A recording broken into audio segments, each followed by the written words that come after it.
this was all circulating around the base, that a giant had been killed, but no one was supposed to talk about it. I saw 3 long, bony fingers reach up underneath the door, curl up to grab it, and then disappear. When he came over to me, dude, he slithered over to me. And this giant comes out of the cave, and they're all frozen. And he starts running and firing at this giant. Well, the giant moves. He's got a spear in one hand, and he's running really fast and spears Dan and holds him up like this. Somebody yells, shoot him in the face, shoot him in the face. They basically decapitate him.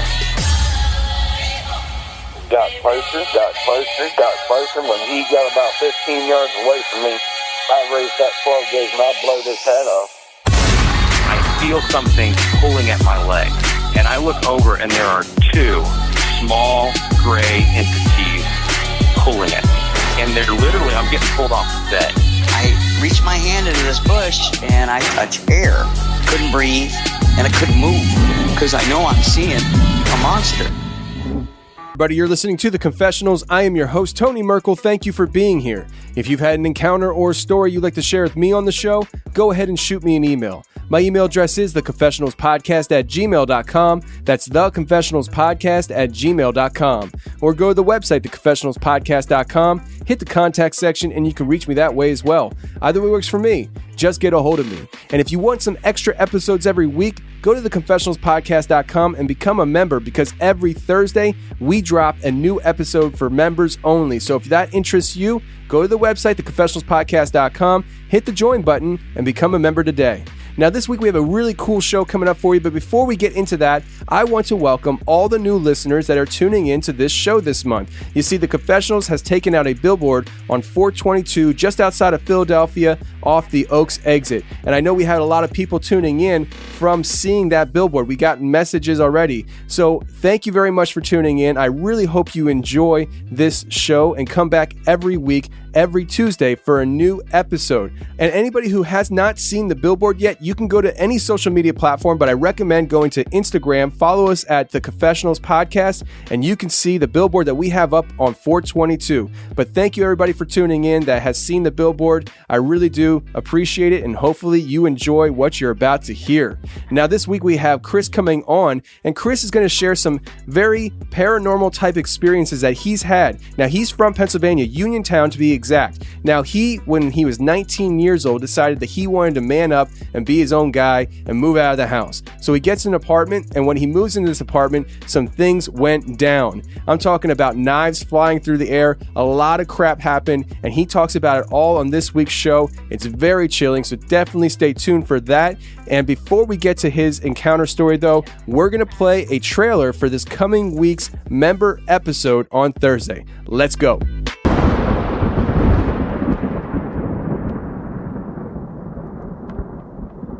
But it's really hard to explain unless, like, you've been through it, I guess. It's a really strange, like, terrifying feeling.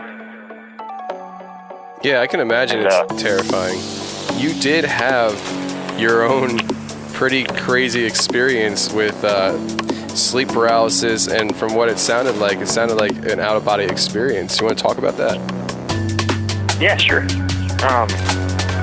So, I mean, I've heard of sleep paralysis before.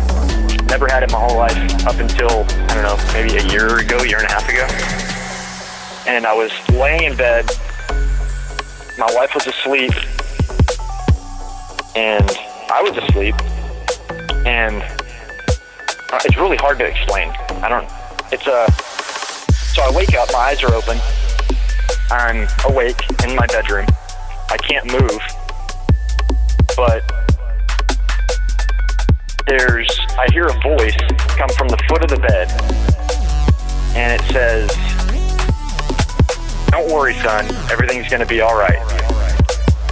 And it's like, I don't know if it was like I was looking at myself sleeping. Like I was at the foot of the bed watching myself sleep. I can't move. And I see these two arms I see these two arms come out of the wall and touch me on the shoulders. And as soon as they touch me on the shoulders, I'm back into my body and I'm awake and I can move and, you know, really freaked out about it.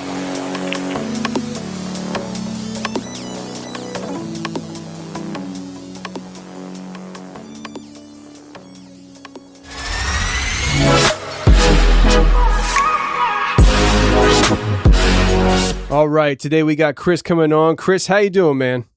I'm doing really well. How are you doing? Good, man. Good. So I'm glad you're here, and you're from Pennsylvania. I'm from Pennsylvania. Two Pennsylvanians talking about ghosts, and what's better than that? I am excited about having you come on the show today, man, because you talk about different experiences you've had, even with your ex-wife, which we'll get into a little bit later on. But let's start off with this experience you had where you were 19 years old, decided that you wanted to move out of your parents' house. You get an apartment, and there's a lot of baggage that came with this place. So walk us into what happened, man. Well, right before I turned 19, I got an apartment in Uniontown, Pennsylvania. Decided it was time to spread my wings and fly. So I went out on my own, got a job. And the place was actually kind of creepy even before I fully moved in. Like, I had a couple small instances before even moving in. Me and my parents, like, I was working at the Walmart in Uniontown, working like swing shifts. So my parents were cleaning the apartment for me when I was working, and I had one day off. I went to go help my mom clean some stuff up so I could start getting my furniture put in. And it was really weird. I was in the kitchen, just making sure like the drawers were wiped out, all that stuff. And my mom was in the only bedroom, my bedroom, cleaning up the closet, stuff like that. Well, she came like running out into the kitchen, and I was like, "What is going on? Like, what's wrong?" And she said, "Chris, I opened your closet and like something came out of the closet at me." And I was like, "Okay, you're delusional. Like, there's nothing in the closet." And it was really weird because when I looked over towards my bedroom, which is a basic layout of the apartment, the apartment was between a beauty salon that was downstairs and there was an upstairs apartment, but my apartment had two entrances. So when you come in through the back entrance, you came into the kitchen. Right through the kitchen, immediately to your left, was the bathroom. And then the bedroom was right next to the bathroom. And then there was a hallway that took you down into a decent-sized living room and then like a foyer. And then the front door was off the foyer. Well, I looked down towards the bedroom, and I saw, like, I didn't see anything in the bedroom, but when I looked down the hallway, like, the hallway was really dark. There was like a black veil over the, like, halfway down the hallway going into the living room. Like this dark veil, not black. And so I kind of checking it out, and then I decided to go look in the living room because it started moving towards the living room, which it was probably like 1 o'clock in the afternoon. So no curtains hanging, light pouring in through windows, and it was still really dark, like in that part of the apartment. I went down into the living room, didn't really see anything. Nothing really stuck out to me. So I went back and talked to my mom, told her everything was fine. Just she could sit down and relax. I finished cleaning stuff up, and, you know. Well, then, end of that week, we moved all my stuff in, and everything was fine for a while. And this kid that was real good friends with my younger brother in high school, he was kind of a dorky kid in high school, and I kind of felt bad for him. So I stuck up for him a little bit. Well, he wanted to come hang out with me at the apartment. So I have him come out, and he'd spend a night here or there, like on a Friday or Saturday, and we'd like walk around Uniontown during the day, or, you know, go out catch movies or whatnot. And this one night we were up like really late. It was like just before the sun came up. And he was sitting in my recliner in the living room, and I had like a white couch and then a brown leather lazy boy, and I think it was like a white love seat.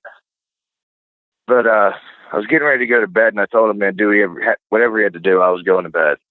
And he looked at me and he said, "Chris, there's a demon sitting on your couch." And I was just like, "Dude, you're delirious. It's like 4 a.m. You're delirious." So I look over at the couch, and like the one seat was kind of darker. Like, I didn't see an actual physical apparition or anything, but it was like the one cushion was like dark gray as opposed to white. So I looked at him and I was like, dude, I can't handle this right now. I'm going to bed. Like, I don't know what that is, but I'm going to bed. So I went back into my room and I lay down in bed, pulled the blankets up, and I probably wasn't even in my room for more than 10, 15 minutes. Hadn't even got to fall asleep yet. And I heard this really crazy sound and scream, like something unearthly coming from my living room. And I was like, what the hell was that? So I jump up, throw my jeans back on, run out of the bedroom down towards the living room, and the sun hadn't come up yet, so it was dark in the living room. But when I left, there was a light on, and this kid, Mark, was sitting in the recliner, and I look over, and he's just sitting there in the darkness. So I went over to turn the lamp on by the chair, and like it wouldn't turn on, so I look at the other side, and it was unplugged. So I plugged the lamp in, and I was like, dude, what the hell? What are you doing? Like, I'm trying to sleep. I have neighbors. Like, what are you doing? And he's like, nothing. I just killed a demon. I was like, what do you mean you just killed a demon? You can't kill a demon. Demons, I don't think we're living things anyway. Like, how do you kill a spirit? And he's like, oh, I knew this Wiccan spell where I could reach up into heaven and use some of its light to kill evil spirits, and that's what I did. And I just looked at this dude because I'd never been around any type. I've heard of like Wiccan and all that. Never been around it. I thought the kid was messing with me, and he was just doing some weird stuff in my living room. So I was like, whatever. I mean, you go on ghost busting or whatever you're doing. I'm going back to bed. So I went in and laid down. He comes by and he's like, hey, I'm going to make a omelet in your kitchen if you're okay with that. I said, yeah, eat up, whatever. So like in the bedroom door was like straight across from the actual kitchen. So when I got to my doorway, I could look straight into my kitchen. So I'm laying in my bed and I just closed my eyes. I hear him frying up eggs, and all of a sudden I hear something smack on my dresser, which was like, it was at the foot of my bed on the left side of the room. And I sit up and I look, and there's a steak knife laying on the floor in front of my dresser. And I was like, ha, Mark, you're hilarious. Now quit messing up my furniture and make your damn food. And so I laid back down and I heard it again. Then I look, and there's a second steak knife laying on the floor. And so I got up and I walked out to the kitchen, and I was like, dude, what are these? Like, why are you throwing stuff in my room? And he's like, I'm not. I'm frying this omelet. I'm trying to make an omelet. So I put the knives back in like a little chopping block, and I slid it further back on the counter. So like you couldn't just real quickly grab it, and I moved the position. So in case he was messing with me, it would take him more time to get between the knives and the stove, and I'd hear him taking the steps across the kitchen. So I lay back down in bed, and this time I'm listening. I'm not even trying to go back to sleep. I'm listening to hear this kid so I can catch him, messing with me.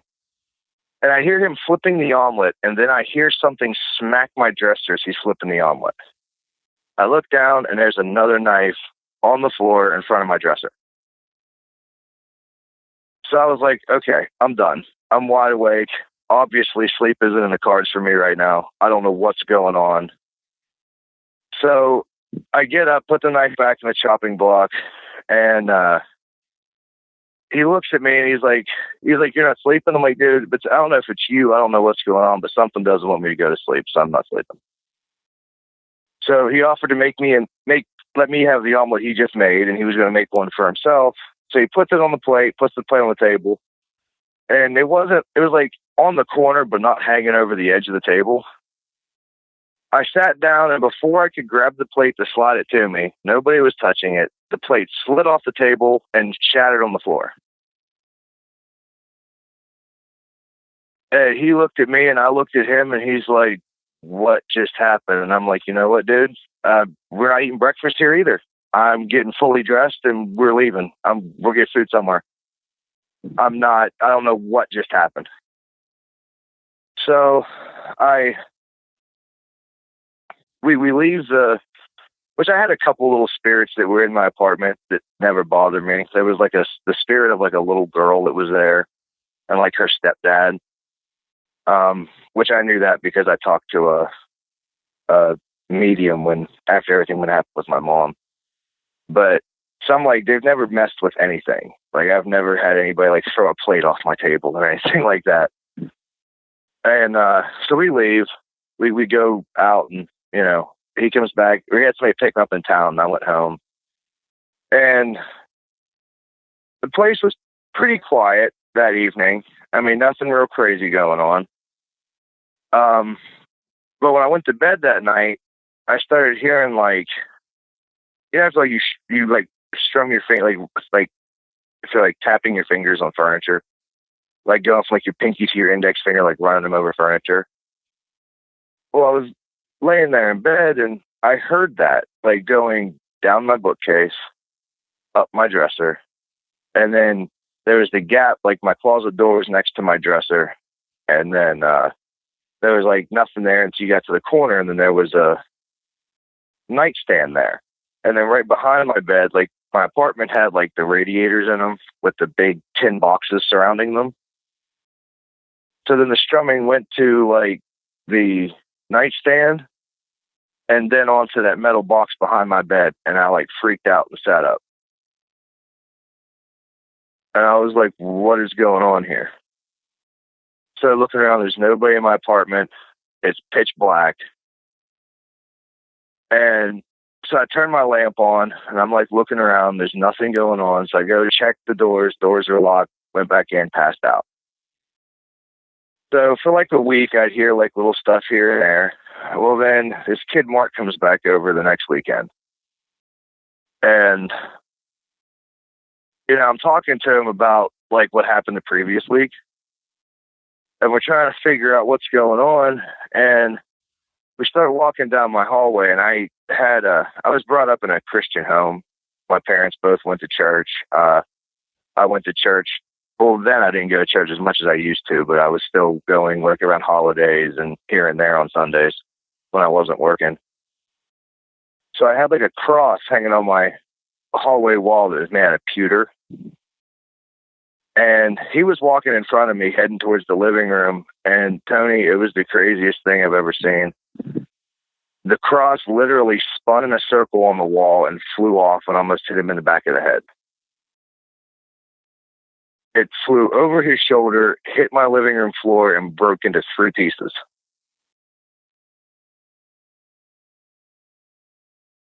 So I'm officially freaking out. I mean, I physically watched it happen. There was probably, I don't know, 5-6 feet in between us as he was walking down the hallway. So I physically watched it spin on the wall, and it just missed his head. Like, I yelled his name, and when he went to turn to see what I wanted, it flew right past him and hit the floor. So I was freaking out. And I was like, dude, we can't stay here right now. I don't know what's going on. I don't know if you're bringing it with you. I don't know if you did something that night last week. I don't know, but something's wrong.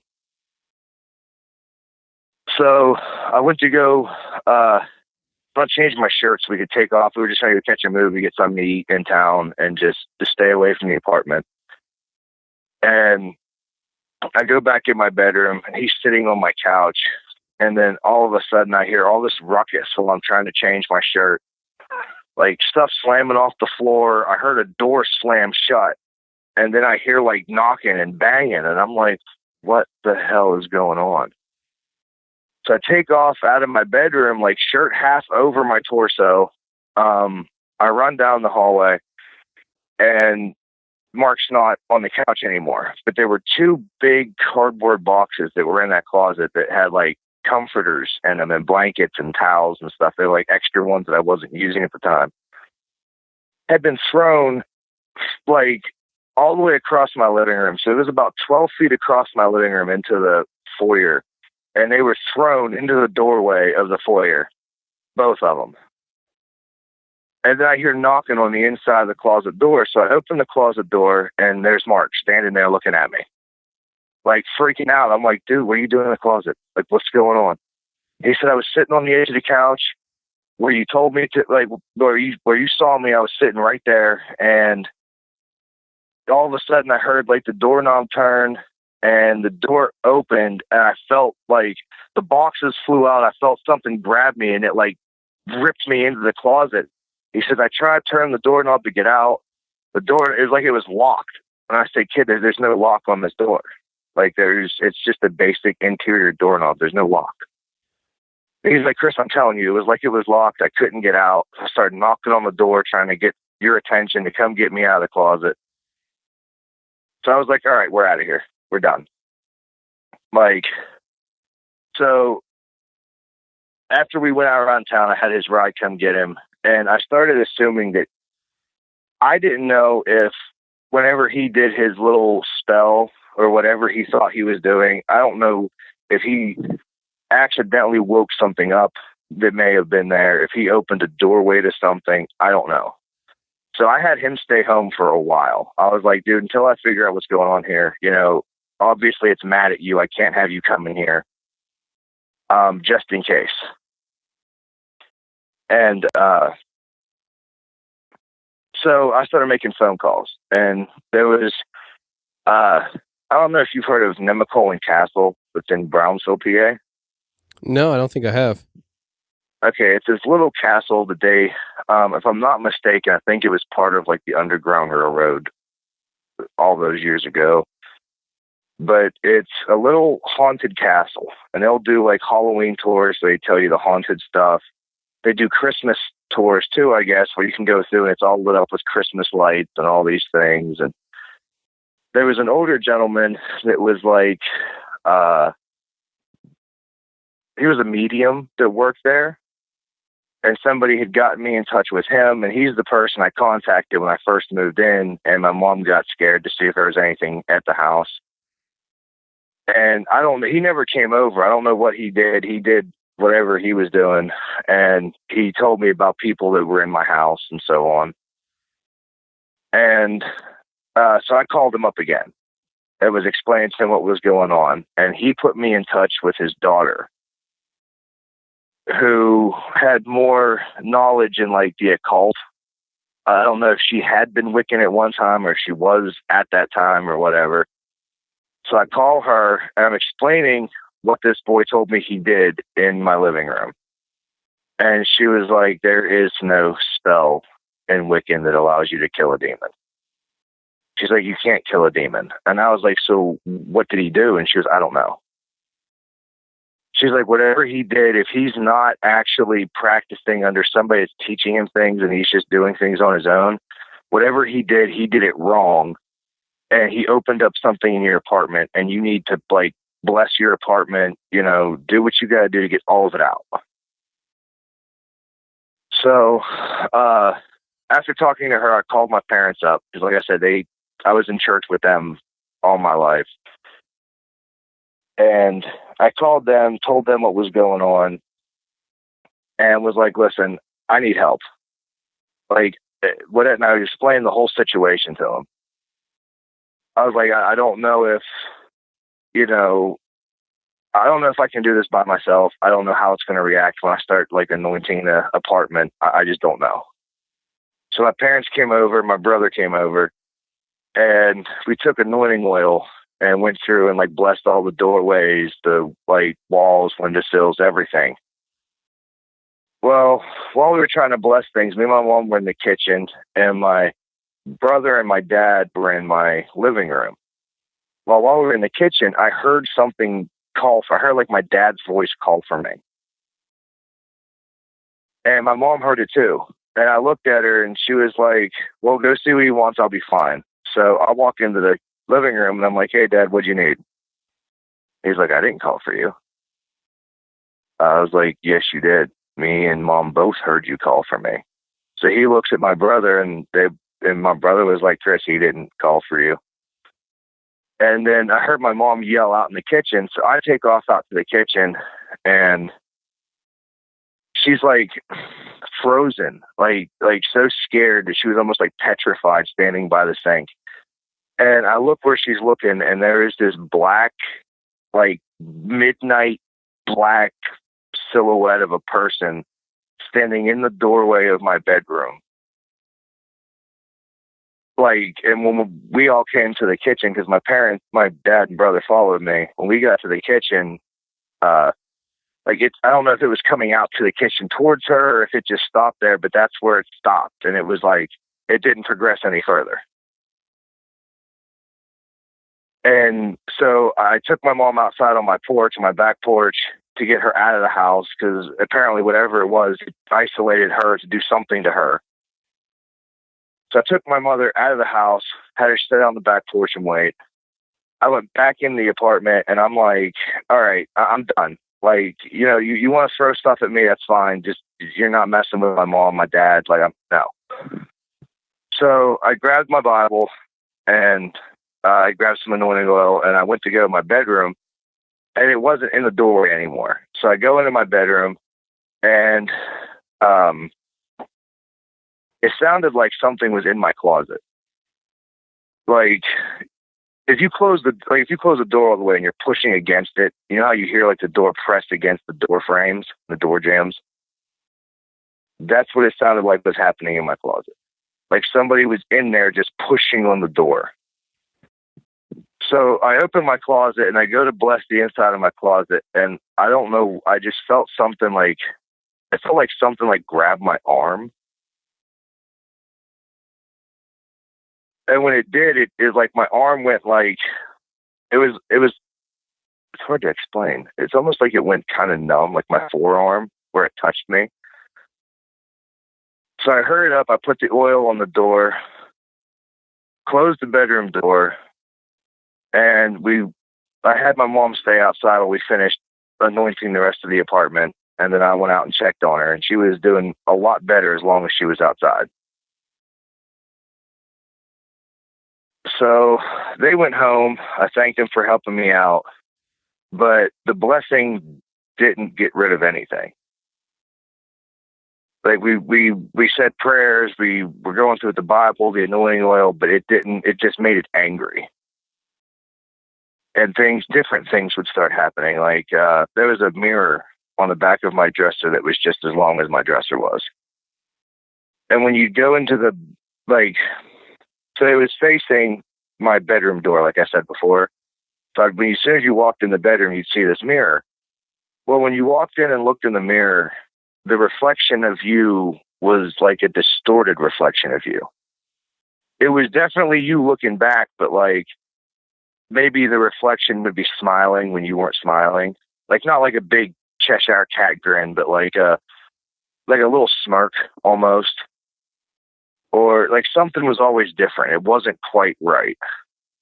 I would hear like things calling my name at night when I was trying to go to sleep.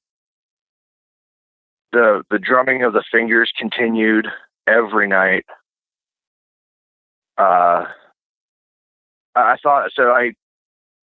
couple of my friends from high school actually ended up becoming pastors.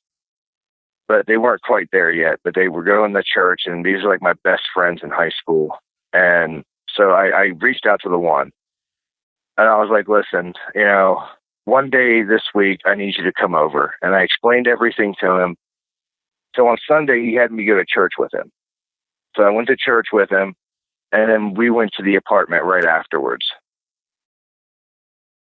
And nothing happened. The man was there for 45 minutes with me. Like sitting there hanging out, we're talking, waiting for things to happen, and nothing happened. Nothing. No noises, no shadows, no nothing moving. So he was like, well, here's maybe you coming to church, you praying, here's maybe that got rid of it. And I was like, well, maybe, you know, I don't know. So he left. Within 20 minutes of him leaving, I could hear things again.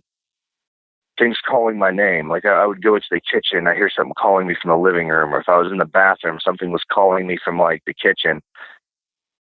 And it was almost like it was trying to make me like isolate me. You know what I mean? Like it wanted me to feel like I was alone in it. So nobody outside of my parents coming over experienced anything. I had a pastor come over. He didn't experience anything. Don't nobody outside my parents and that kid that did whatever he did. But when I talked to that medium, because I called him back and was like, listen, I don't know what to do. I tried anointing the house. I brought a preacher in. My friend came in. I said, it's not showing itself to anybody. And he goes, Chris, it's not going to. He said, it's trying to isolate you so you feel like you're crazy. He goes, that's the whole point. He goes, I can see them. He goes, when I focus on your house, I feel this really this darkness that's just there. He goes, you need to get rid of it. So, I was kind of freaking out because I didn't know what to do. I tried anointing oils. I tried everything I knew growing up in church to do to get rid of like bad spirits, dark entities. So I was freaking out one day. It was getting on my nerves. It was finally reaching this breaking point with me. And all I heard in the back of my mind was, read your Bible. And I said, okay, where do I start? And then the voice told me to read Psalms 1, start reading Psalms 1. So I did, because Tony, the Psalms are all basically like songs to God. It's all praises to God. So I started reading the first Psalms, and it was the closest. I've never experienced like a really close to God moment like this before, but I was sitting at my table in the kitchen and like foot tapping because I'm just so overwhelmed. I was scared. I was upset because I didn't understand why what I was doing didn't work. I was getting sleep deprived because every time I try to go to sleep, there was always something waking me up in the middle of the night, keeping me going. So foot's tapping, I'm clenching my knee with my left hand, and I'm reading the Bible. And then all of a sudden, it just felt like somebody with the gentlest touch just touched my hand. It was the most soothing, gentle touch I've ever felt in my life. And as soon as I felt that, like this calm came over my body. So I sat there and I kept reading. And all of a sudden, and this is going to sound really weird. And, I know you've heard a lot of things, but this is going to sound really weird to people that may not believe exactly the same way. But it was like my kitchen got really bright. Like the white on the pages of the Bible was really bright white. The lettering was a really bold black. And I heard like a little bit of rumbling, and then all of a sudden my house felt very peaceful for the first time in, I don't know, the few months that I had been living there. So when I was really stressed and I didn't know what else to do, it was like God was like, okay, this is what I want you to do for me. This is what you're going to do. This is what's going to get rid of it for you. And it did. Like the house went back to, well, I guess you could say normal. I didn't have anything calling my name anymore. I didn't hear the fingers drumming on anything. Whatever that was, like everything was gone. Minus the couple little things that were there when I moved in that didn't cause any harm. So you're saying that everything was gone at that moment, mostly, not everything, but yes. Yeah, just the really dark stuff, the things that were tormenting me were gone. Like the little girl that was there, her stepdad that was there.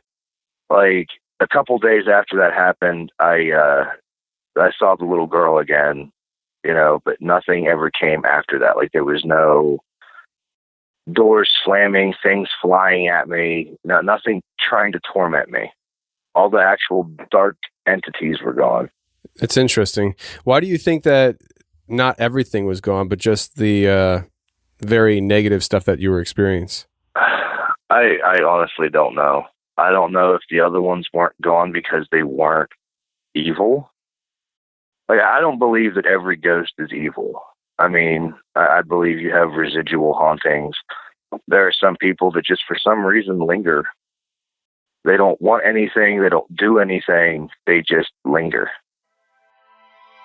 And I don't know. I don't know if it's because they weren't malevolent, because they were just caring about their lives like maybe they did when they were alive.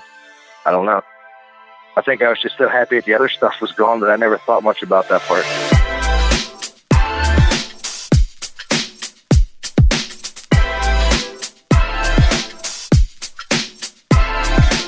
All right, let's take a break from this week's episode and talk about this week's sponsor for this episode, which is Care Of.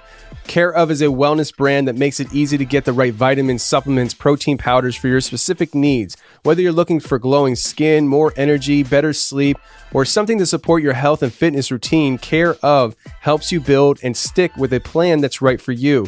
This is something that I was specifically looking for, and they came in the nick of time for me. I, as a truck driver, do not have the healthiest lifestyle. Not only am I getting fatter, but I started noticing differences in my body with my joints and also my memory. My memory was very much fading, and that's not a good thing. And so I started thinking I need some vitamins, but I didn't want to go to a store where there's an entire aisle filled with vitamins and I don't know what I'm looking for. And so I would have wound up getting a generic men's supplement thinking, okay, well, this is the best I can do, but is it really the best that I could do? No, it's not, because it wouldn't be detailed for me specifically.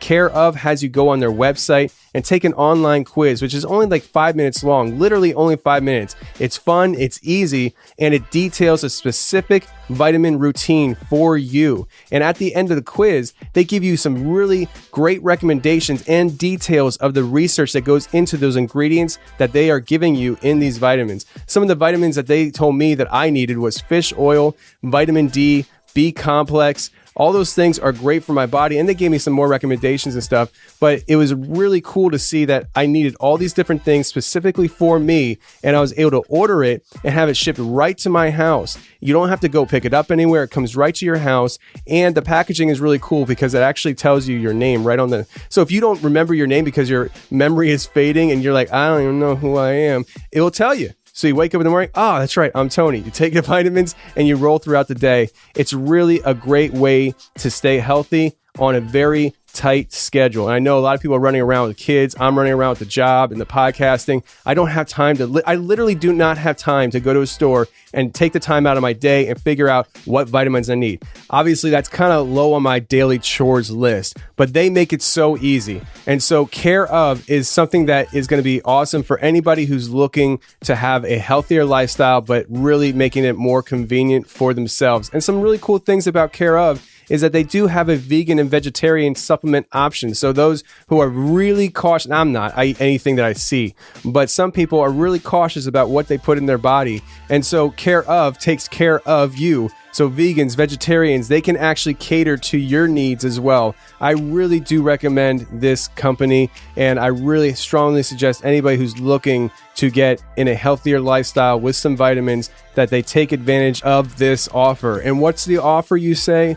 Well, for 25% off your first Care Of order, go to takecareof.com and enter the promo code Confessionals. So if you want to take advantage of 25% off your first order of Care Of, go to takecareof.com and enter Confessionals for your promo code right now.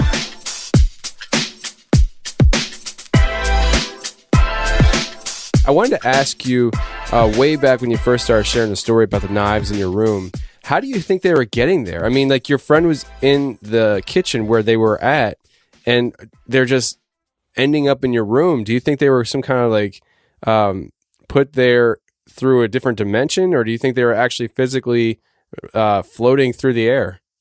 I think they were physically flying. I think something was grabbing them and throwing them. After watching the cross spin on the wall and fly, I actually had a piece of that cross thrown at me. I didn't mention that in the story. When that day, the box, I told you how the boxes were around like the radiators in my house. Well, something was like pushing from the inside of one of the boxes. And I went to go see what was going on. And one of the pieces of the cross, I put them up on my coffee table. One of the pieces had flown off the coffee table and just missed my knee and hit the box right next to me, like right in front of me. So I believe that it was a very physical action, that it wasn't like it was just disappearing in the kitchen and like interdimensional travel. I think it was whatever was there was strong and was strong enough to physically move things, because I watched it happen a couple times myself. Whatever happened to the kid that you think started this whole thing? I mean, are you still talking to him today or what? But before you even answer that, what made him feel like this was something that he wanted to do in your place? I'm assuming you guys had that activity going on and he's like, well, I can fix this.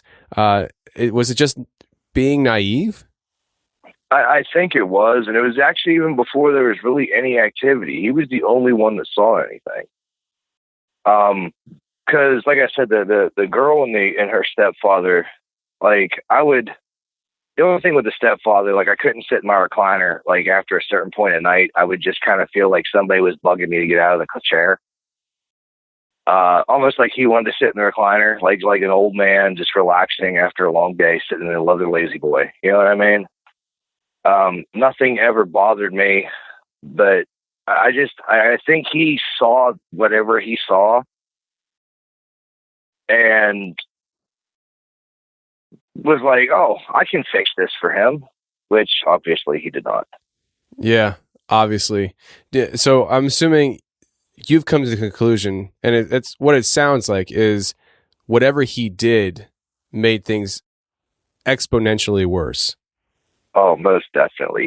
He let something walk into my apartment that I don't think was there before.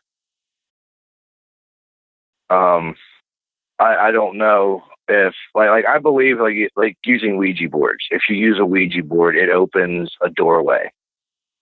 You're allowing something to walk into where you are. You're welcoming something there, and I think he, regardless of whether it was intentional or not, I think he may have inadvertently welcomed something into my house. Yeah, I would definitely say that's a high probability, considering what you just shared with us. And him, I quit talking to him. There was an instance where he called me one night, and it was after everything died down at the apartment. He came by and hung out a couple times after that, and nothing ever stayed.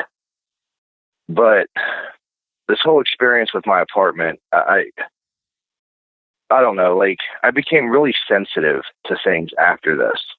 I don't know if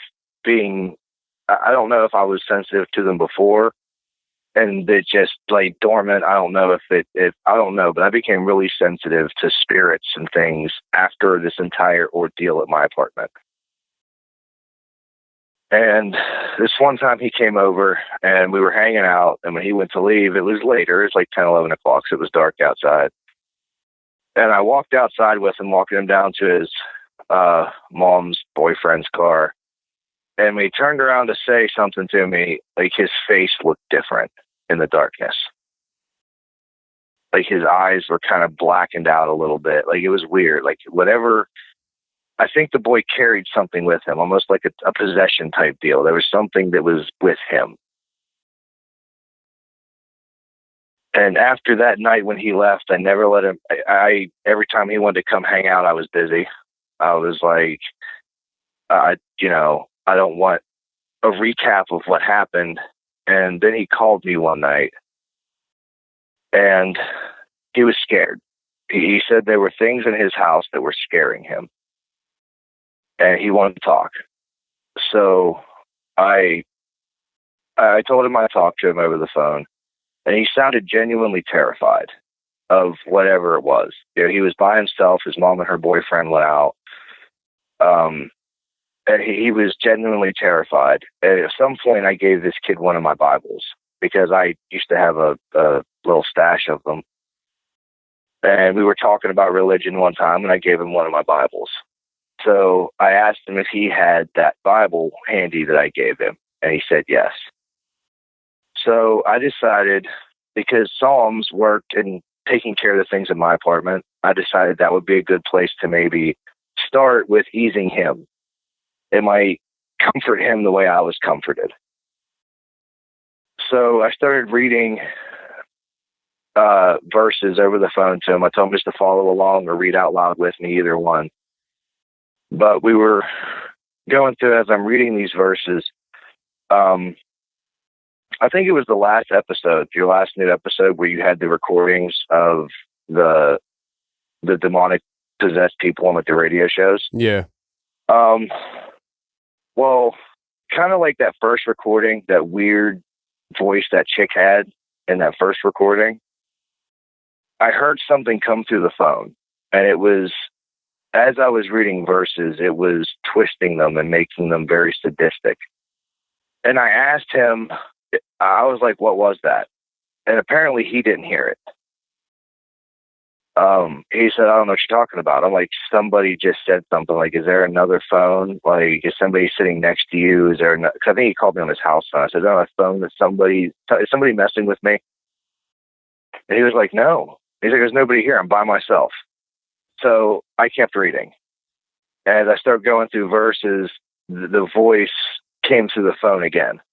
And again, it was twisting Bible verses in ways that I don't care to reiterate to anyone.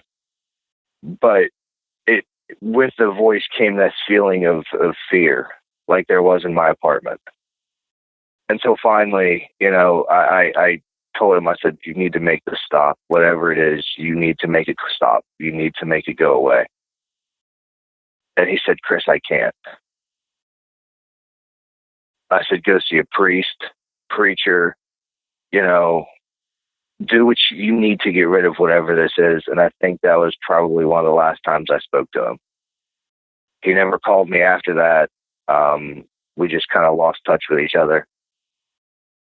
And honestly, I wasn't in a position at that age. I barely got rid of whatever was in my apartment, and I was terrified. I wasn't in a position at that age with my faith. I mean, I had faith, but it's grown a lot since then. And I just wasn't at a place where I think I could have helped him. Wow.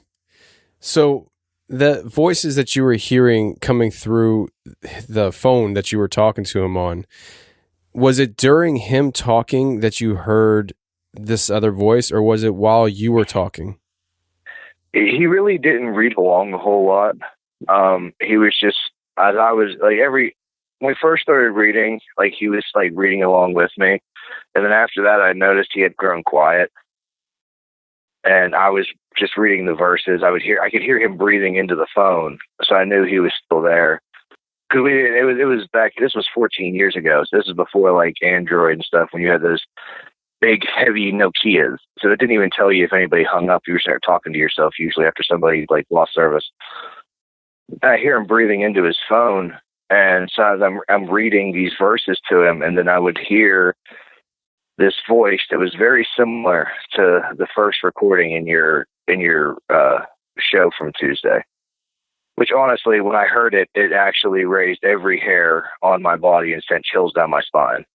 Yeah, when it comes to that stuff, there's a lot of different things that people will think about that. But I do know that a lot of times people that have demonic possession within them, other people sometimes hear voices like you did, right? Or even on that recording, but the person in the moment doesn't hear the record or hear the voices, because the voices are coming out of them, but they're not in the right mental state to even hear what's going on. It's almost like they're being blocked while the other one is using them. So they have no idea what's going on. Exactly. And I don't know how true this is, but I heard a theory that, because if you remember on that recording, the woman, she's talking, and then it sounded like something else was talking, and it sounded like a different voice. Yes.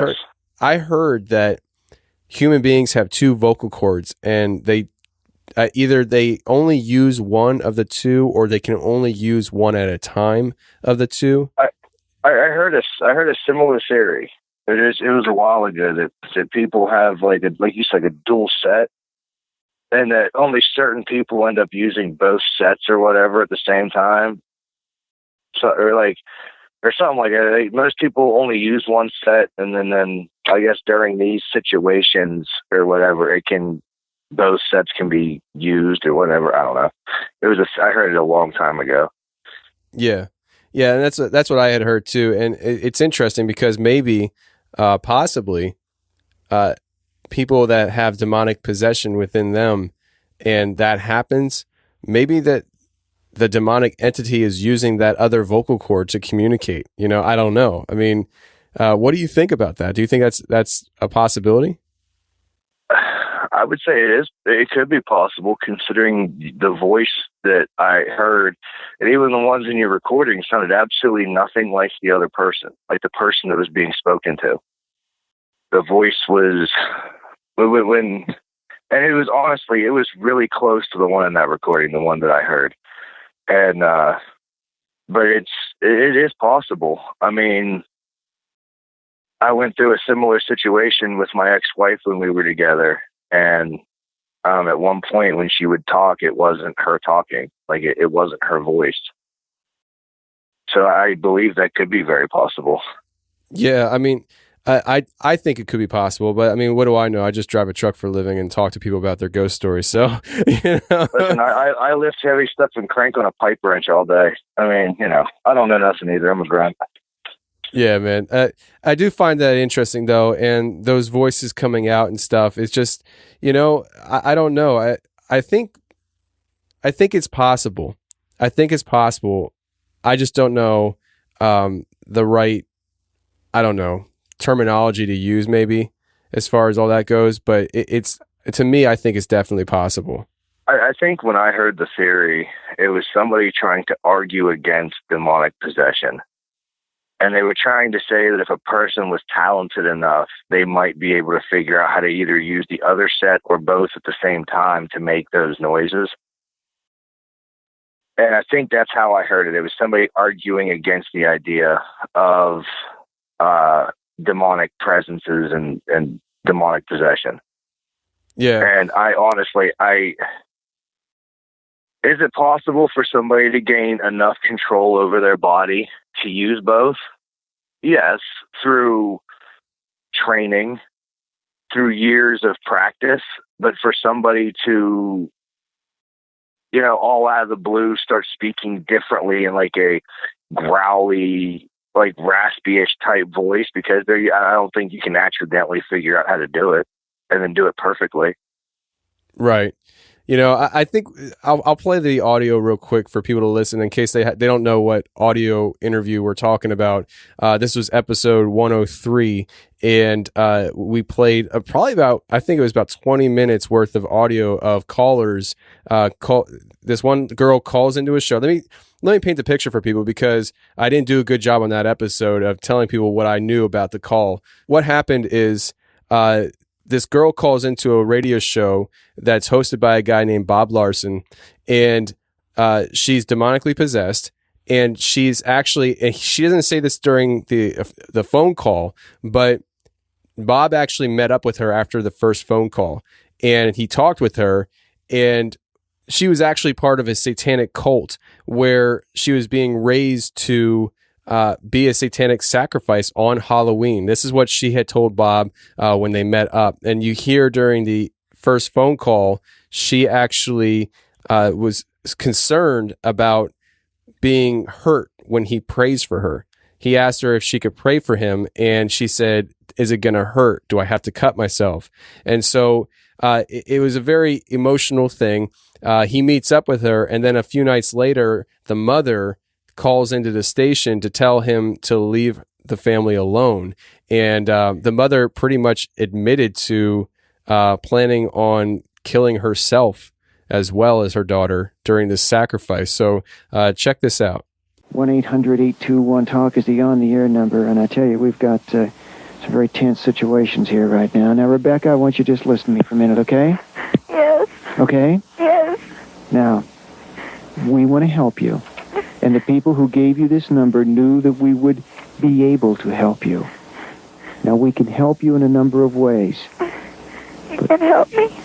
The first thing we can do is pray for you. Okay? Does it hurt? Pardon? Does it hurt? It doesn't hurt. Do I have to cut myself? You do not have to cut yourself. You don't do anything. You just listen right now. Okay. Okay?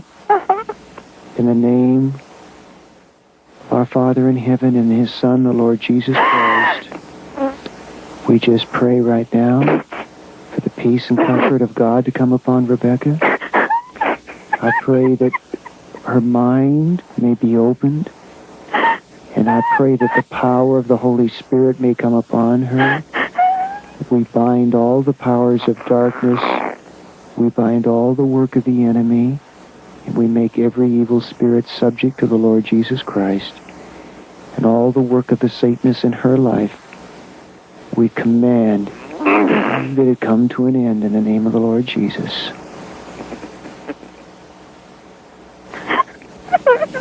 And we pray right now for the love of Christ to come to where she is right now and to overshadow her life. And I place the blood of Christ on Sally right now. On Rebecca. I place the blood of Christ on Rebecca right now. I place the blood of Christ on Rebecca. You are bound by the authority in Jesus. You are bound. In Jesus' name, you are bound. I rebuke you in the name of the Lord Jesus Christ. You are bound.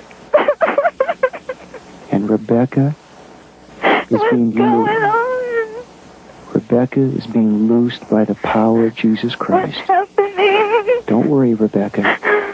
God is in control. Don't you worry. Who are you? Who are you? The keeper? You are not the keeper. The guardian. You are not the guardian. Who am I? You are subject to Jesus Christ. You are subject to Jesus Christ.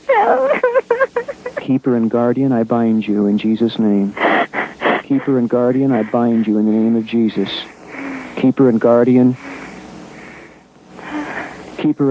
you are bound in the name of Jesus Christ.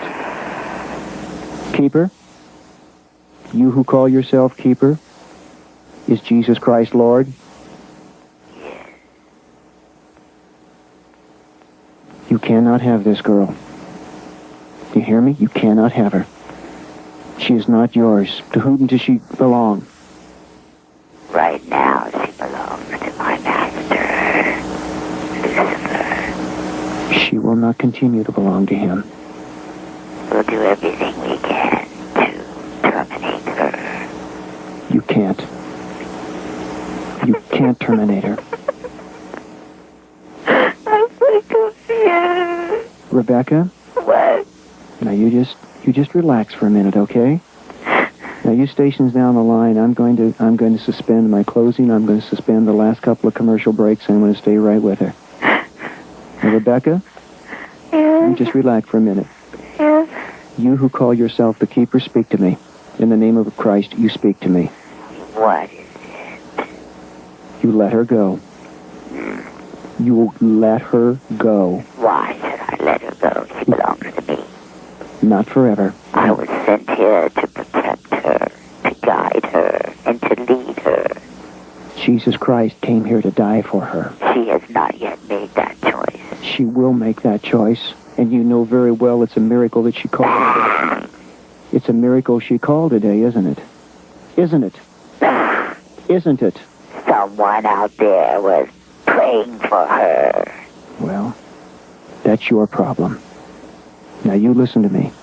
You must be subject to the authority of Jesus Christ. How many more of there are you? How many more of you are there? How many keepers? How many more of your kind? There are many. How many? Tell me in the name of Jesus Christ. How many? Been here for generations. There are hundreds. Well, the hold is being broken. No. Yes. No. Yes, and you know very well it is being broken. God did not have her call me by an accident, and God would not have thousands of people praying right now. And you know very well that your hold is being broken now. We will have her on our Hallows Eve. No, you will not have her on your Hallows Eve. You will not have ours. No, she will not be yours forever. She will belong to Jesus. He's deceived. Who's David? The David we were talking to a moment ago? He's deceived.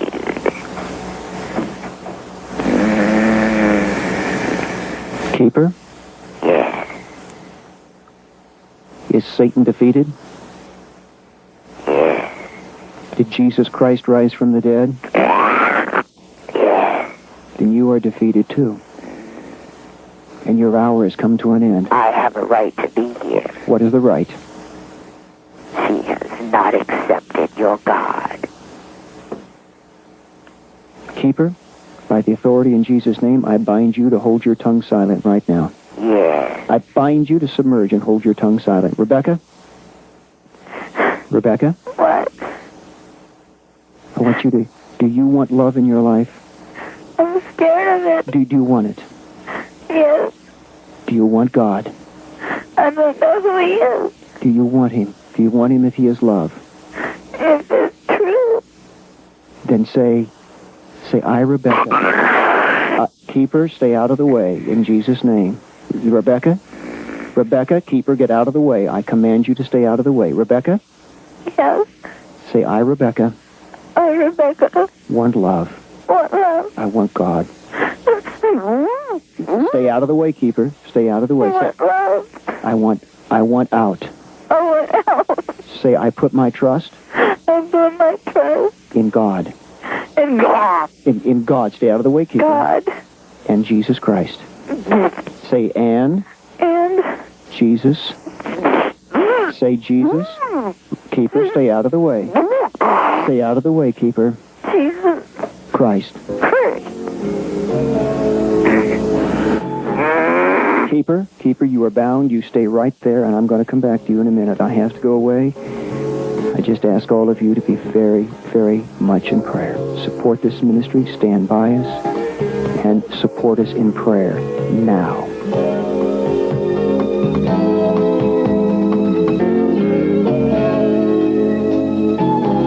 Helping the hurting is what Talkback with Bob Larson is all about. Thank you for praying.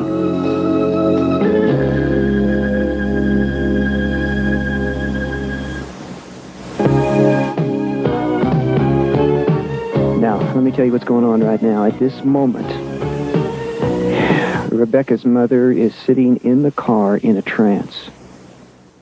Now, it just may be that that's something that God did to get her mother out of the way so I could talk with Rebecca. I don't know what's going on. I'm speculating.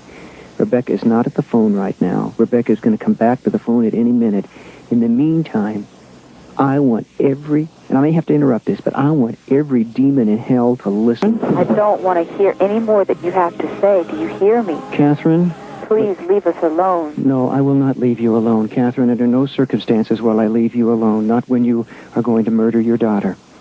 And I will not leave you alone because I want you to have God's love in your life.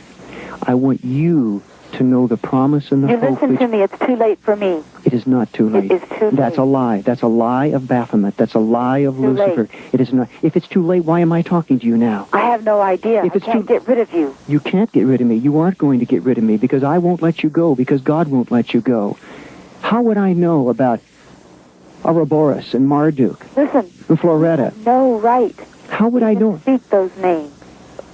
Listen, those are the names of demons which Jesus Christ has trod under his feet, which Jesus Christ has defeated at the cross. I will speak Leave them. us out of your little fairy tale land. Will not have any part of it. You understand me? Who's living in the fairy tale? You've got a black book with names of ancient spirits and relatives that have passed a curse down That's seven. reality. It's not. Is killing your daughter on October 31st a reality? It is reality. It's murder. We must get rid of this evil. What evil? You are evil. You're the one that's going to commit murder. You're the one that's going to kill your daughter. I will join her. Are you going to kill yourself? Are you? In Jesus' name, who's interfering? Who is it? Who is it? Come to attention. Who are you? Ravinsky. Well, Ravinsky, I thought you couldn't speak English. Ravinsky. I thought you couldn't speak English. Ravinsky. Are you Ravinsky? God. Can you speak English? Listen, I don't want any part of this. Catherine, You listen to me. are Catherine, nothing. Catherine, who's going to Leave kill? us alone. Catherine, who's going to kill you at Halloween? No one. Are you going to take your own life? That's none of your business. Are you planning to sacrifice yourself? This is none of your business. It is God's business. Why would I be talking to you? This is a miracle, Catherine. You are a fool. How would I know all of this? Why would I be talking to you if I were a fool? If I were a fool, how would I know all of this? I have no idea, but you leave us alone. I know about Ravinsky. You know Leave us alone. I'm begging you. In Christ's name. Stay out of this while you can. In Christ's name, we break the curse of Ravinsky. What?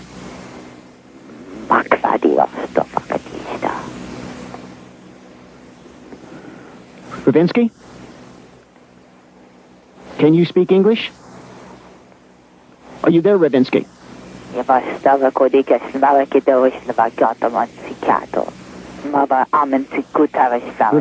the blood of Christ be on your curse. The blood of Christ be on your curse. The blood of Christ be on your curse. The blood of Christ be on your curse. You cannot have Catherine's life on Halloween. You cannot have it. You cannot have it. And you cannot have the life of Rebecca. Rebecca confessed Christ yesterday. You heard her. Did you not? Confess it. Did you hear her?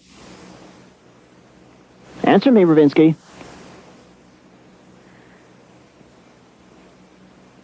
Answer me. Catherine? Catherine? Leave us alone. Catherine? Please. For God so loved the world, he sent his son, Jesus Christ, to die for you, Catherine. Need to hear what you have to You need to hear. If it were, I will not leave your daughter alone. I will not let you kill your daughter, and I will not let you kill yourself in the name of these spirits. Jesus Christ is. I know how many spirits Rebecca has. Listen. She has 342 of them. We have a long trip ahead of us, and I don't intend to spend it on this telephone. No, you cannot go anywhere. You cannot go anywhere. In the name of Christ, we command you be restrained. Yeah, it sounded almost exactly like that first voice. Like it was, I was literally, I listened to your show as I'm driving to and from work. Because I drive I live in Morgantown, but I drive up near Pittsburgh to go to work every day. So the guy that actually got me into listening to your show, he rides with me. He lives like halfway in between, so we meet up in the middle, and then I drive the rest of the way up because my vehicle is much smaller than his. And so that's how I pass the time, like as I'm driving. So it's almost an hour and a half ride. And I was actually driving home Tuesday night when I saw the episode, and I started playing it, and it was an eerie feeling. It was definitely, it took me back to that moment, and it kind of scared me a little bit. I'm not even gonna lie about it. It was different, but it sounded almost exactly like it. Yeah, I mean, I've heard those are just. What I played on that show was just a couple samples. I've heard other different recordings of such things, and a lot of times they sound similar, which is interesting. But yeah. So before we kind of wrap things up here on this interview, I wanted you to have the opportunity to share another story with me, because when you told me about it, my ears perked up big time. So you were previously married, and you actually had to perform an exorcism on your ex-wife. How'd that happen? What are you talking about? Like, I mean, how'd you find out that she was demonically possessed? How'd you go about this whole thing? That's something interesting as well. So me and my ex-wife had gotten together right before I turned 21. We lived in Tennessee. I went down there to be with her after I met her online. We came back up here and moved into a little town called Masontown. It's in PA. And we had this little 2-bedroom house that was above a 2-car garage. And weird things were happening in the house. My oldest son, which was 4 at the time, it's my stepson. I hear him in his bedroom. his full end of a conversation. Like he was talking to somebody, but I couldn't hear the other half of the conversation. So I go into the room sometimes, you know, because it was late at night. Like he should have been asleep by now. And I was like, hey, who are you talking to, bud? And he was like, oh, nobody. But then he'd look over, and there was this little pop-up cloth playhouse that I bought him. There was like a Spider-Man one. And he would look over at that and then look back at me. And I was like, you sure you're not talking to anybody? He was like, yeah, I'm just talking. I said, well, it's past your bedtime. You need to go to sleep. So he'd lay down and I'd leave. And then it went, because Masontown's it's a very weird town. There's a lot of darkness in that town. And so one night, and I'm trying to think, I always told my ex-wife when we were together, you know, because, you know, people argue. You're together, you argue with your girlfriend. I'm sure you and your wife have your disagreements. Sure. And I told her, I said, if you ever get mad at me, you need to go blow off steam, go for a walk, do whatever. I said, just don't walk around here at night. Some of the people aren't the best people. And there are things outside that I'd rather not be outside at night. So we get into an argument one night, and she decides she's going to go for a walk. So she's been gone for like, I don't know, she's only been gone for like 5 minutes. I'm like, I can't let her walk around by herself. Like if something happens to her, I'm just done. So I take off after her, and I start walking. I thought I saw her further up the sidewalk. I saw something, and I thought it was her. So I started heading up the sidewalk, and it came like, my house at the bottom of like a hill. So as you climb, as I crested the hill, all of a sudden she's like almost a block away at the other end of the sidewalk. And I'm like, holy crap, she's like hauling it. So I started heading down the sidewalk towards her, to where I thought it was her. And I see this thing cross the street. And I get to the corner where she crossed and look down, and she's all the way down at the edge of this other, like almost a block. And I'm like, holy crap, where is she going? Like, well, what is she doing? So I start jogging to try to catch up to her. And I go down, there's a Dollar General there. And as I go down to the corner of the Dollar General where I saw her turn, I round the corner, and I know it was like later at night and it was dark outside, but this was darkness. Like pitch black, something's not right darkness. And that's when I realized that wasn't my ex-wife. Like, I don't know what I followed. I don't know what was leading me around that town to that spot, but it wasn't her. So I started walking, and I was like, well, maybe she went down to the park. So I went down, started heading down to the park, and finally she calls me and she says, hey, I'm done walking around. I'm going to head back to the house. And I was like, where were you? And she told me she was by the cemetery, sitting on this wall by my church, and she was going to head home. I said, well, I'm on my way. Jonathan was at my brother's, so it wasn't like he was left home by himself before anybody thinks that. My brother used to come and take him like over the weekends or whatever sometimes. And so I started heading back, up towards the house. I mean, I don't know. Roughly, it's less than a quarter of a mile, but I was still 10, 15 minutes from the house, like walking time. So I'm walking back up through, and it was really weird. It was like, I told you I became sensitive after that apartment. Yeah. Well, I became sensitive in many different ways. Sometimes I see things like flashes in my head, not so much as like I'm physically seeing it, but it's almost like I'm being shown something. But when I see it, like what I'm looking at disappears, and like I see it playing out like in front of my eyes. You know what I mean? Sure. I know that's a horrible description. That's the best I can describe it. That's a horrible description. But and that's how I hear things when it talks to me too. Like you had somebody on one of your episodes, and I forget what it was. They say it's almost like a mind speak. that these things talk to me. This is not audible. It's like I hear it in my head. I hear these things talking to me. Right. And but I see this little vision, and it's of her crossing the cemetery to head back to the house. But when she turned around, her eyes were black and her teeth were all jagged. And then she turned back around and started walking across the cemetery, and then it like disappeared. And I was like, what in the hell just happened? That was the first time anything like that ever really happened to me, and it freaked me out. So I'm kind of thinking I'm hallucinating.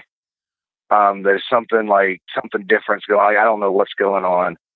But I hurry up and I get home, and we're talking, and we decided to go to bed. So we're laying in bed, and all of a sudden she tells me that she sees something, because the closet door in my room, and I think the one in Jonathan's room, for some reason there was no doors on the closets. They were just open closets.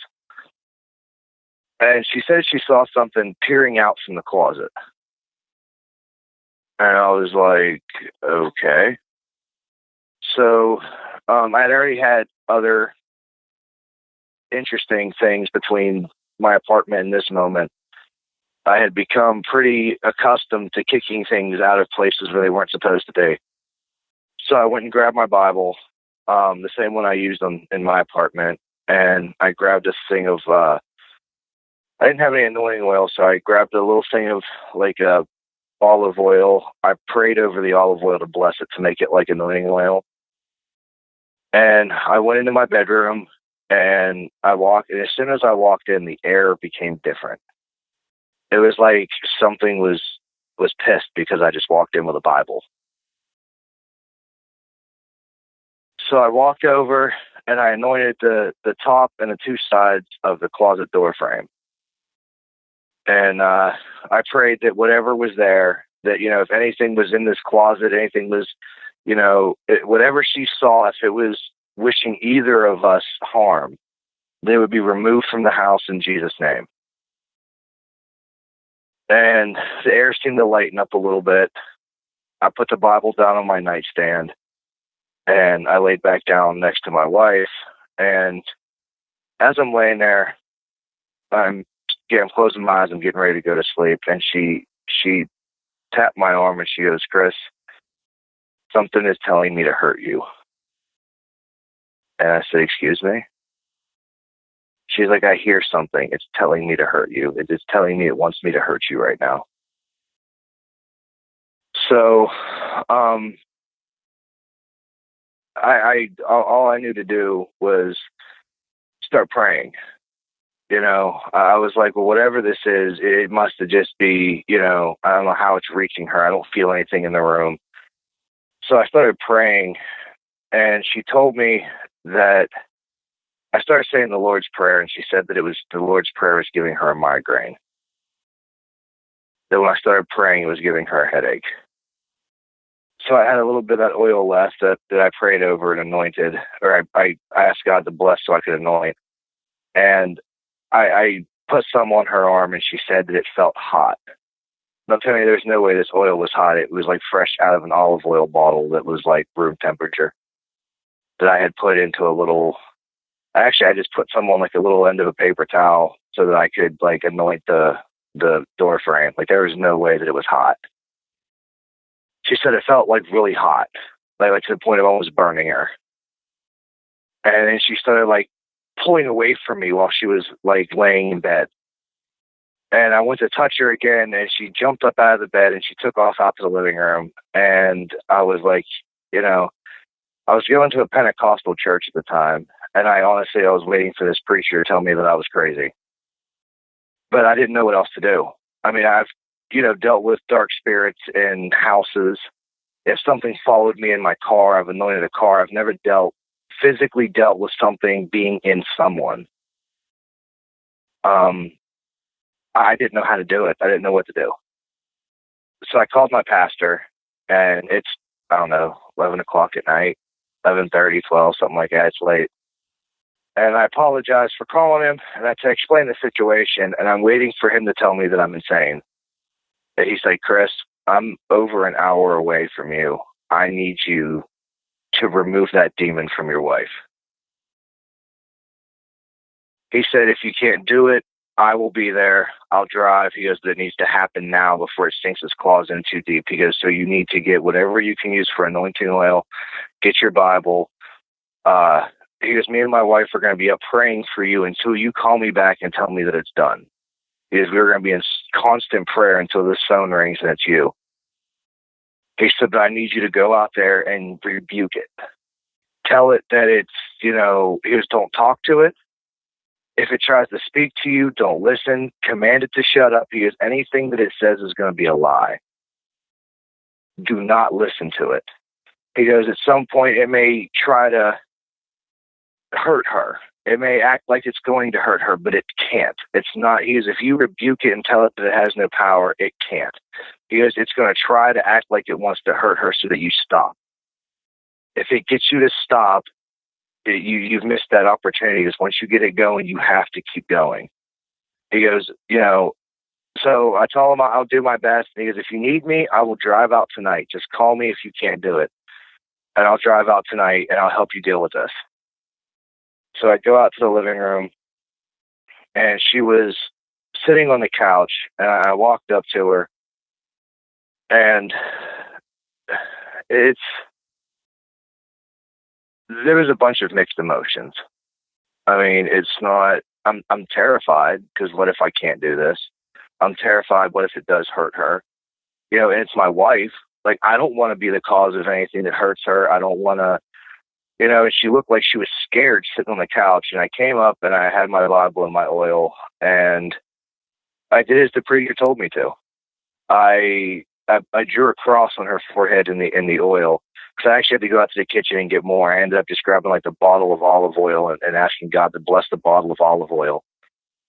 And I went in and I put some on my finger and I made a cross on her forehead, and I started praying. And I started off with the Lord's Prayer. And one other thing the pastor told me before I got off the phone with him, he told me that once it was complete and I felt that it was done, I had to have her say like the sinner's prayer, because if she couldn't say the name of Jesus Christ, then it was still there. If she couldn't ask for Jesus to come into her heart, the demon was still there. And if the demon left and she didn't fill that void that it left behind with something, it would come back worse. So I had to have her say the sinner's prayer once it was done and make sure that was said and done. That way I knew for sure that the exorcism worked. So I went out, I anointed her head, and I started off with the Lord's Prayer. And she started like arching over the arm of the couch. And as I completed the prayer, I commanded the demon to release her. In the name of Jesus Christ, you have no dominion over one of God's children. Regardless of where she is in her faith, we're all God's children. That's all I kept saying. I didn't ask for a name, because he told me not to speak to it, not to converse with it at all. So I just kept praying, and then just kept commanding it to release, because it had no power over her. It had no power over anything on this earth that belonged to God, and everything belongs to God. And my ex-wife had some really long natural fingernails, and that hand reached up and she dug those claws into my chest. And I grabbed her arm, made her let go, kept praying. It started like, have you ever seen like in the movies, like when they start twisting their wrists or their arms twist a little bit? Yeah. Well, her hand started twisting, and I rebuked that in the name of Jesus. And then my ex-wife had asthma, and it was acting like it was putting her into an asthma attack. And I kept rebuking it. I said, you can't put her in an asthma attack. You can't hurt her. You can't kill her. And this went on for, it felt like an eternity. I know it wasn't quite that long, but it felt like forever. And then finally I got her to say the Lord's Prayer. Not the Lord, but the sinner's prayer. Once I realized, because I kept asking her, well, once I could see it was her, I would tell her that she had to say the name Jesus Christ. And at first she would get out maybe Jesus, but she couldn't get out Christ. So finally, once she could say his name, I had her repeat the sinner's prayer after me. And she had no recollection of any of it once it was done. None. She asked me why we were in the living room, like why we were on the couch, why I had her say a prayer. She doesn't remember any of it. She saw like bleeding claw marks on my chest and was like, "What happened to you?" No recollection of it whatsoever. That's really interesting. Do you think she was possessed for a long time? No, I really don't. I think that when she went out that night, I don't know what was on her mind. I don't know what happened. I just think whatever it was, I think got her that night. It may have been something that may have been working at her for a little while. But whatever she was thinking, whatever's going through her head, I just think it was like right place, right time, or wrong place, wrong time. And it decided that it was going to use that as its moment of opportunity. And my faith grew after the place in Uniontown. I started, when I had issues when I was in Tennessee, I would, clear them out. If I felt like something was routing along in my car, I would get rid of it. I started putting like a little pocket Bible in the glove box. But I had never done anything like that before. And I haven't done anything since. I've done blessings on homes and stuff since then. But that was just something that, I hope I never have to do it again, because every time I have one of these encounters with something, that it's almost like it leaves a little something behind. You know what I mean? Yeah, I can understand that. Like the things that I feel, because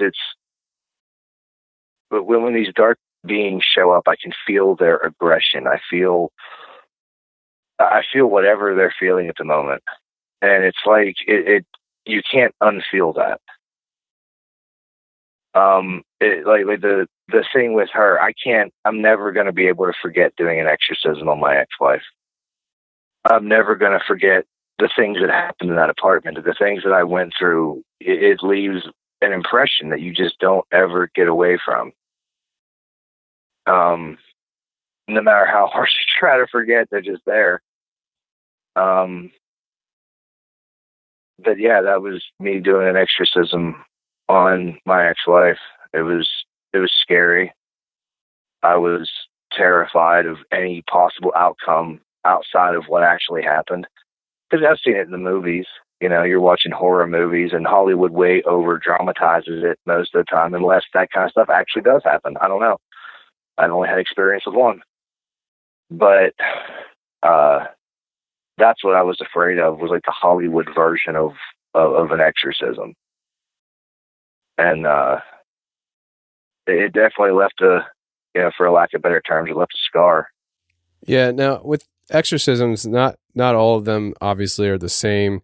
They go through different, extremes.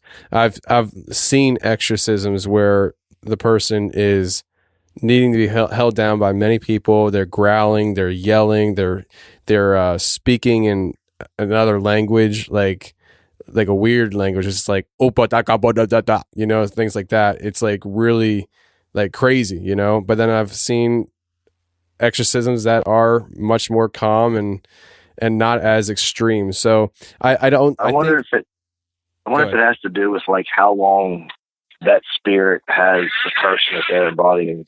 Yeah, because I do believe that demonic entities can possess a person, not only the person, but like the family. It could be a demonic entity that has been with that family for a very long time, generations. And almost like a curse. Yeah. And, when that happens, I think that, you're dealing with something that has a very strong grip on that person and the family. And that's, an uphill battle. But listen, Chris, man, I really appreciate you coming on the show and sharing this stuff, man. Like it's very interesting encounters and stories that you had to share with us. And dude, I wouldn't want to wish that on anybody. Nobody. I know it's been interesting, and I still see things every now and then. Now, at first it was like something opened floodgates, and I've learned to kind of dial it back to kind of, if I don't pay attention to whatever's around, it's like, you know, it's not that it goes away, but it's almost like they want the attention. So if you don't give it to them, they just stop acting up a little bit, almost like a child. But it was interesting. Like it, and I'm sorry if you heard any background noise, you know, talking about this stuff. My nerves get rattled, and I don't smoke in my house, so I come out to smoke a cigarette. So if you heard doors or whatever, I was just trying to walk on my porch to have a cigarette. Okay. Yeah, that's no problem. But, so yeah, every time I talk about it, so I've only talked about stuff like this with like a couple close friends, like my family knows some of it. But, yeah, it's just like the nerves kind of start flaring up from everything. So I just go smoke a cigarette and I feel better. Yeah, man, no problem. Well, Chris, listen, I really do appreciate you coming on the show and sharing with us. And, you know, we're friends on Facebook, so feel free to keep in touch with me, man. Oh, definitely. And thank you for letting me come on the show and talk about this. I do appreciate it.